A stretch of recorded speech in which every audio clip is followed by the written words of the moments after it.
ঝড় বৃষ্টি উপেক্ষা করে এসএসসি দপ্তরের কাছে লাগাতার অবস্থান চাকরিহারা শিক্ষক শিক্ষাকর্মীদের। যত সময় গড়াচ্ছে এসএসসি দপ্তরের সামনে বাড়ছে চাকরিহারাদের সংখ্যা। গতকাল সকালের পর রাতে তাদের সঙ্গে দেখা করে যান বিজেপি সাংসদ অভিজিৎ গঙ্গোপাধ্যায়। অবিলম্বে ওয়েমার শিটের মিরর ইমেজ প্রকাশের দাবি সহ একাধিক দাবিতে রিলে অনশন চালাচ্ছেন শিক্ষকরা। ফাস্ট ফুড তো ফাস্ট লাইফের একটা পার্ট, সো প্রবলেম তো হবে, বাট আমার সলিউশন তারা।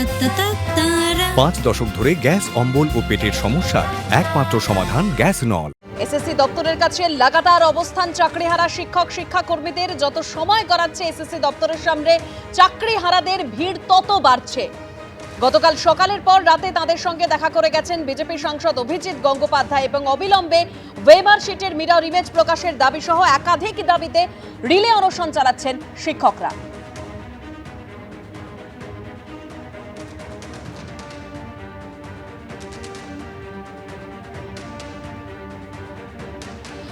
সরাসরি ঘটনাস্থল থেকে আমাদের প্রতিনিধি অরিত্রিক ভট্টাচার্য রয়েছেন আমাদের সঙ্গে। অরিত্রিক, দেখো, এখনো পর্যন্ত কিন্তু এই অবস্থান এবং অনশন সেটা কিন্তু চলছে আচার্য সদনের সামনে, এসএসসি ভবনের সামনে। আমি তোমাকে একটু দেখিয়ে নেব যে এই মুহূর্তে 3 জন এই যে অনশন সেখানে অংশ নিয়েছেন, বাকিরা এখানে অবস্থান করছেন। আজকে বেশ কিছু আপডেট রয়েছে, কারণ আজকে 12টার পর করুণাময়ী মোড় থেকে এসএসসি ভবন অভিযানের কথা রয়েছে চাকরিহারা শিক্ষকদের, এবং দুপুর 2টোর পর শিক্ষামন্ত্রী এবং এসএসসি চেয়ারম্যানের সঙ্গে বৈঠকেরও কথা রয়েছে। একটু আপনাদের সঙ্গে কথা বলতে চাইবো যে বিভিন্ন পক্ষ থেকে বলা হচ্ছে যে অনশনে আপনারা অসুস্থ। যা যে পক্ষ থেকেই বলা হোক, অনশন তো কেউ সাধে সাধে অনশন করে না, আমাদের চাকরিটা বাঁচাতে হবে, এইটুকুই বক্তব্য। যোগ্যদের তালিকা প্রকাশ, মিরর ইমেজ প্রকাশ করে আমাদের তালিকা বাঁচাতে হবে।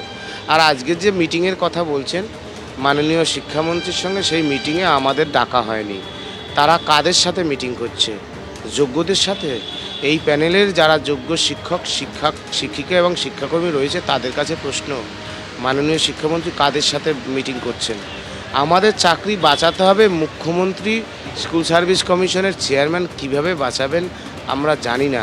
তাদের কাছে মিরর ইমেজ আছে, তাদের কাছে যোগ্যদের তালিকা দেবেন। তাহলে এতদিন কেন দেননি? তাহলে অতি দ্রুত সেই তালিকা প্রস্তুত করে আমাদের চাকরি বাঁচানো হোক, রায় রিভিউ করা হোক। অতীতও আপনার সঙ্গে কথা বলবো, মানে এই বঙ্গবাবু যেরকম অভিযোগ করছেন যে আদৌ আপনাদের কাছে কোনো ইনভিটেশন আসেনি বৈঠকে, মানে সেক্ষেত্রে আপনারা এই বৈঠক নিয়ে কতটা আশা রাখতে পারছেন?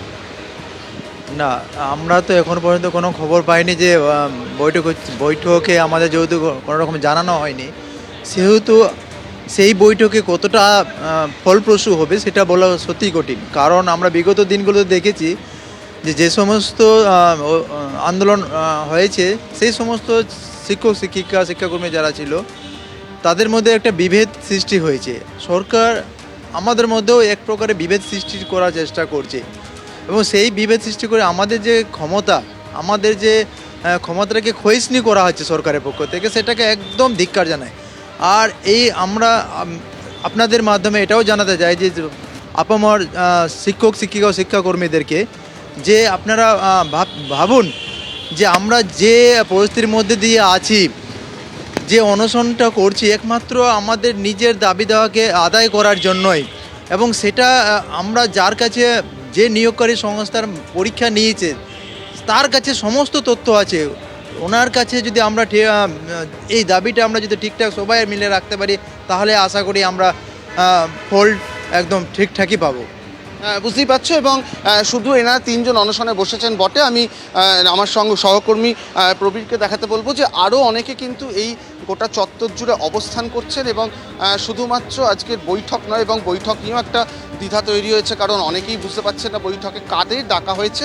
তবে পাশাপাশি আজকে এসএসসি অভিযান রয়েছে, কালকে আমরা মিছিল দেখেছি, আজকে এসএসসি অভিযানও রয়েছে, এবং একই সঙ্গে তারা সরকারের কাছে চাইছেন যে তারা যোগ্য অযোগ্য পৃথক করে যোগ্যদের চাকরি বাঁচানোর ব্যবস্থা করুন। অন্যদিকে যে আন্দোলনের পথ সেখান থেকেও সরছেন না। সার্বিকভাবে এটাই দেখার যে এই জটিলতা, যোগ্যদের চাকরি বাঁচানোর এই যে লড়াই, সেটা আজকে কতটা অগ্রগতি হতে পারে।